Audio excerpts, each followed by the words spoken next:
Amendment bill, citizenship amendment bill. अच्छा, ये जो है जुलाई 2016 में इंट्रोड्यूस हुआ था इंडियन पार्लियामेंट में। जुलाई 2016 में इंट्रोड्यूस हुआ था लोकसभा में। ओके, और इसका जो मेन मकसद था जो था वो था सिटीजनशिप जो एक्ट था हमारा, इसके बैकग्राउंड देख लेते हैं। सिटीजनशिप एक्ट 1955 जो प्रीवियस क्लास में मैंने आपको बताया था, उसमें क्या था, प्रोविजंस थे जो सिटीजनशिप कैसे एक्वायर करनी है। तो इसमें क्या था, इस एक्ट को इसने अमेंड किया, इसने चेंजेस किए हैं इसमें, इस एक्ट में। और जो मेजर चेंज उसमें किया गया है वो ये है कि जो इलीगल माइग्रेंट्स थे, इलीगल माइग्रेंट्स, ओके, इन इलीगल माइग्रेंट्स को सिटीजनशिप एक्ट 1955 के तहत इंडिया की सिटीजनशिप नहीं मिल सकती थी, है ना, इस एक्ट के तहत। लेकिन इस अमेंडमेंट बिल ने इनको अलाउ कर दिया, अलाउ। ओके, अच्छा, ये पर्टिकुलर 6 कम्युनिटीज के होने चाहिए और ये पर्टिकुलर स्टेट्स यानी पर्टिकुलर कंट्री के होने चाहिए, उनको ये अलाउ किया है कि इलीगल माइग्रेंट्स जो इस कंट्रीज के हैं और इस कम्युनिटीज के हैं उनको अलाउ किया है। अच्छा, वो इलीगल माइग्रेंट्स हैं कौन, ये ध्यान देने वाला पॉइंट है, वो 6 कम्युनिटीज के हैं, 6 कम्युनिटीज से बिलोंग। ओके, तो वो 6 कम्युनिटीज कौन कौन सी हैं? पहली है हिंदूज, दूसरा है Sikh, Buddhist, Jain, Parsis, Christian. तो ये 6 कम्युनिटीज हैं। इसमें क्या नहीं है, ध्यान देने वाली बात है, वो है मुस्लिम्स नहीं है। ओके, अच्छा, ये क्योंकि इसका रीजन क्या है, प्रो बीजेपी है ना गवर्नमेंट 2016 में, प्रो बीजेपी गवर्नमेंट होने से इसमें ये वाले सारी कम्युनिटीशिप ले सकते हैं। अच्छा, जो ये इलीगल माइग्रेंट्स हैं ये किस कंट्रीज के हो सकते हैं? हर एक कंट्री के नहीं हो सकते। इसमें जो रिलैक्स किया गया है वो मेजर 3 कंट्रीज से है। पहला है अफगानिस्तान, ध्यान देने का पॉइंट ये है, नेपाल के नहीं है, Afghanistan, Bangladesh, okay, and third one is Pakistan. In countries के इलीगल माइग्रेंट्स जो 6 कम्युनिटीज के हैं उनको नागरिकता, सिटीजनशिप आसानी से मिल जाए, इलीगल माइग्रेंट्स को सिटीजनशिप मिल जाए, इसलिए चेंजेस किया गया। तो इसमें जो एक और क्वेश्चन आ सकता है कि किस तरह का नेचर क्या था, कौन सी सिटीजनशिप का रिलैक्स किया गया। तो इसमें जो सिटीजनशिप बाय नेचुरलाइजेशन उसको रिलैक्स किया गया, उस नॉर्म को रिलैक्स किया गया। ओके, सो नेक्स्ट हम लोगों को देखना है कि Indian government different types of identity card issue करती है, आइडेंटिटी कार्ड्स, जो इस चीज का प्रमाण देती है, जो इस चीज को वेरीफाई करती है कि whether they are Indian, somehow they are related to India. So first, ये जो आपने 3 कार्ड देख रहे होंगे सामने, इनमें नाम भी लिखा हुआ है, ये पासपोर्ट है, ध्यान दीजिए, ये पासपोर्ट है। ओके, इसमें लिखा भी हुआ है पासपोर्ट। ये इंडिया के जो कोई भी सिटीजन है, एवरी सिटीजन, हर एक सिटीजन को ये पासपोर्ट इशू हो जाता है, एवरी सिटीजन।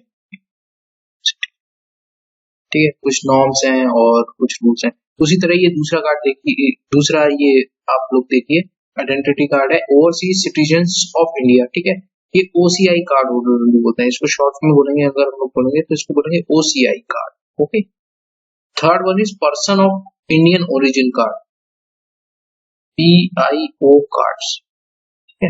अब ये तो बट ऑब्वियस है कि ये हर एक इंडियन सिटीजन्स को मिलेगा, लेकिन इन दोनों में क्या डिफरेंस है, मतलब POI और OCI में, ये देखते हैं। देखिए, नाम इटसेल्फ बोल रहा है कि पर्सन ऑफ इंडियन ओरिजिन, मतलब इंडिया से उसका कोई लिंक होना चाहिए, और ये overseas citizens of India. Okay, ठीक, ये चीज है। इन दोनों में डिफरेंस क्या है, अब देख। अच्छा, जो ये पर्सन ऑफ इंडियन ओरिजिन है, ये कार्ड किसको मिलता है, ध्यान दीजिएगा, कि person of Indian origin card किसको मिलता है, POI कार्ड।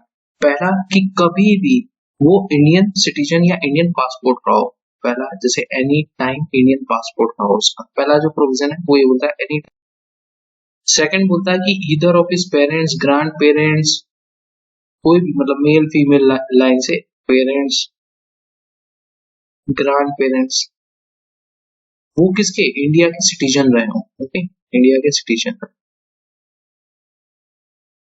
और ये किस एक्ट, वो सारी टेरिटरी जो 1935 के एक्ट के तहत बताई गई थी, है ना, या उसके अंतर्गत आती थी वो सारी टेरिटरीज, और जो सारी टेरिटरीज इस एक्ट के बाद एक्वायर की गई, वो सारे सिटीजन्स मतलब उनके पेरेंट्स पर दादा बाबा, वो अगर इस एक्ट के तहत इंडिया के सिटीजन्स होंगे तो वो पीआईओ कार्ड होल्डर ले सकता है। लेकिन उस टेरिटरीज में कौन सी टेरिटरीज एक्सक्लूडेड, उनमें पहली है अफगानिस्तान, ठीक है, भूटान, चाइना, ध्यान दीजिएगा, Nepal and Pakistan, Nepal and Pakistan. In territory के अलावा और सारी टेरिटरीज में कोई भी इंडिया का सिटीजन जो 1935 के एक्ट के तहत डिफाइंड है या उसके बाद कोई भी टेरिटरी एक्वायर की गई है, वो अगर उसके पेरेंट्स पे ग्रैंड पेरेंट्स इस एक्ट के तहत डिफाइंड है कि वो इंडिया के सिटीजन्स रहे हैं, तो वो पीआईओ कार्ड के लिए अप्लाई कर सकता है और उसको PIO card person of Indian origin का कार्ड मिल सकता है। और थर्ड होता है कि वो उस इंडियन सिटीजन्स का स्पाउस हो या फिर स्पाउस ऑफ इंडियन सिटीजन, अगर वो स्पाउस ऑफ इंडियन सिटीजन तब भी वो पीआईओ कार्ड होल्डर के लिए अप्लाई कर सकता है। नाउ ओसीआई कार्ड होल्डर्स के लिए कौन अप्लाई कर सकता है?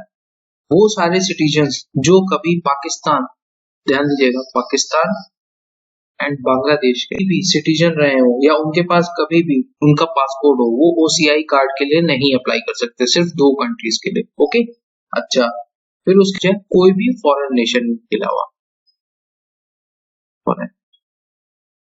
कोई भी फॉरेन नेशन ओसीआई कार्ड के लिए अप्लाई कर सकता है, लेकिन वो पाकिस्तान और बांग्लादेश से नहीं होना चाहिए। अच्छा, इनमें कुछ माइनर से डिफरेंसेस हैं, ज्यादा इंपॉर्टेंट नहीं है, लेकिन आप लोगों को समझने के लिए सही रहेगा। जैसे ओसीआई कार्ड होल्डर्स क्या होते हैं, कार्ड मिल जाएगा, इशू हो जाएगा, तो वो इंडिया लाइफ लॉन्ग आ सकते हैं, ठीक है। और लाइफ लॉन्ग आने का मतलब ये है कि उनको बार बार वीजा की जरूरत नहीं पड़ेगी, बार बार वीजा इशू कराना। जबकि पीआईओ कार्ड होल्डर्स क्या होते हैं, वो इंडिया आ सकते हैं, लेकिन वो कब इशू होने के 15 साल तक, ओके, 15 ईयर्स तक, फिर उसके बाद उनको रिन्यू कराना पड़ेगा, ठीक है। अच्छा, अगर कभी मतलब ये स्टे कर जाते हैं, ध्यान दीजिएगा, ओसीआई कार्ड होल्डर जब स्टे कर जाते हैं तो क्या उनको मतलब रजिस्ट्रेशन कराना पड़ता है पुलिस अथॉरिटी से? नो, ठीक है। जबकि जब पीआईओ कार्ड होल्डर्स हैं वो अगर यहाँ पे इंडिया में रुक रहे हैं एक बार आने पे 180 दिन से ज्यादा अगर रुकना चाह रहे हैं, 180 डेज यानी 3 मंथ से ज्यादा रुकना चाह रहे हैं, तो उनको लोकल पुलिस रजिस्ट्रेशन बहुत जरूरी है। रजिस्ट्रेशन कराना पड़ेगा, आपको बताना पड़ेगा मैं क्यों, रीजंस क्या है, किस लिए रुक रहा हूँ, ओके। सिमिलरली इन लोगों को क्या है, बहुत सारी एक्टिविटीज में पार्टिसिपेट करने का परमिशन नहीं मिलती, जैसे माउंटेनियरिंग, ठीक है, जैसे पहाड़ पे चलना, या फिर रिसर्च का काम है, रिसर्च वर्क नहीं अलाउड है, ठीक है। अच्छा, कुछ स्पेसिफाइड एरियाज होंगे, वहां पे इनको जाना नहीं अलाउड है, स्पेसिफाई करें गवर्नमेंट ने, नोटिफाई एरिया है, उनको यहाँ पे जाने के लिए स्पेशल परमिट लेना होगा, ठीक है। रिसर्च करने के लिए भी स्पेशल परमिट लेना होगा। और दोनों की फीस सर्टेन रहती है, अलग अलग बदलती रहती है, और कुछ प्रोविजंस ऐसे हैं कि इनको 7 साल रहना है, 5 साल रहना है, ये भी बदलते रहते हैं। That is not very important for you, okay. अच्छा, कुछ राइट्स इनको एक्सक्लूसिवली नहीं मिले हुए, इनको कुछ राइट्स रिस्ट्रिक्टेड राइट्स हैं। एक और बात है कि गवर्नमेंट ऑफ इंडिया प्लान कर रही है कि 2 अलग अलग डिपार्टमेंट और 2 अलग अलग मतलब कार्ड्स इशू करने के बजाय इन दोनों को मर्ज कर दिया जाए, तो ओसीआई और पीआईओ दोनों आपस में मर्ज हो जाएंगे, मतलब ऐसा न्यूज में अपडेट है कि दोनों कार्ड मर्ज हो जाएंगे। Thank you class.